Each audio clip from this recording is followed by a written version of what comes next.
Now the families versus tradies. Sophie and Glenda say they're out of pocket thousands of dollars because of lies and shoddy work. They want a fair go, so they called us. Jacob is a liar and a scammer, and I don't know what to believe. Will you be paying her back? Yes. Mother of two, Sophie McKennell, says she handed over a $14,000 deposit for a new air conditioning system in her home. I don't earn a lot of money. I only work part-time as a mum, and pretty much he took my whole year's wage.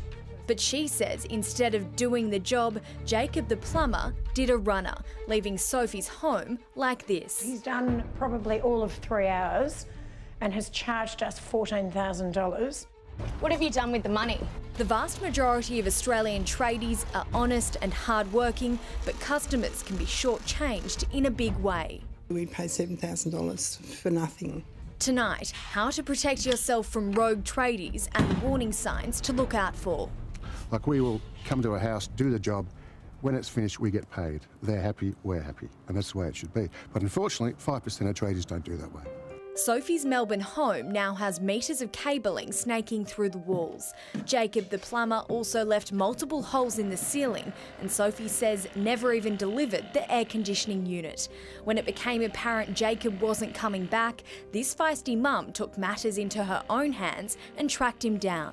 So I went to his house and I approached him, which was not really the smartest thing to do, but I just felt that I needed an answer from him. Where's our money? Why haven't you returned to do the job? What are you doing, Jacob? A Current Affair also wanted some answers from Jacob. She came to your house 2 weeks ago and confronted you about it? Yeah, we've sorted this. She came here and we sorted it, and I told her everything that's going on, and she said she'd go the appropriate way about it. He hasn't sorted anything with me at all. I walked out of there very frustrated and very angry and very bitter and twisted. Never had anybody cheated us like that. You know, you have the odd thing, but never $7,000 worth. Glenda Newnham felt betrayed after paying thousands of dollars for this substandard work, a wooden deck that was uneven with nails left dangerously sticking out. The stump that doesn't meet the decking. The deck was even built on old rotting foundations. Questionable timber here that he left in situ. And you can see the dip. Well, we were left with a deck that was unstable and unsafe, that didn't have the right foundations, and they weren't secure. The jewellery designer had to hire a new team to redo the job. Originally, she found her dodgy builder through a reputable website. It turns out he wasn't all he was cracked up to be. She says he was unregistered and unlicensed. When he built it, it was quite bouncy, and you could just walk on it and it just bounced everywhere. The steps were illegal and dangerous. Tim Neeshan from Be Safe Plumbing and Roofing. So, Tim, what should people be looking out for when they're going to hire a tradie? Okay, number one is referral. If you can get one, by all means get one.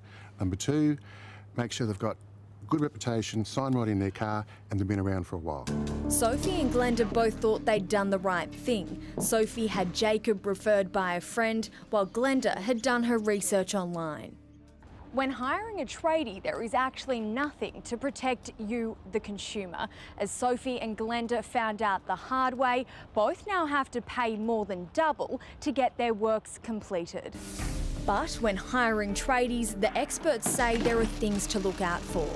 Always ask to see their trades licence. Be wary if they want to be paid cash in advance. The maximum deposit for a job should be 10 or 20%. And if they turn aggressive or intimidating, that's also a warning sign. Never hand over a large amount of cash or cheque until the work's finished. At least get a second opinion. It's just not worth it, and it does happen a fair bit these days. To be honest, we've pretty much wiped that off because we know that we're not going to see that money again. How do we get blood out of a stone? Details on where to lodge a complaint against a tradie are on our website.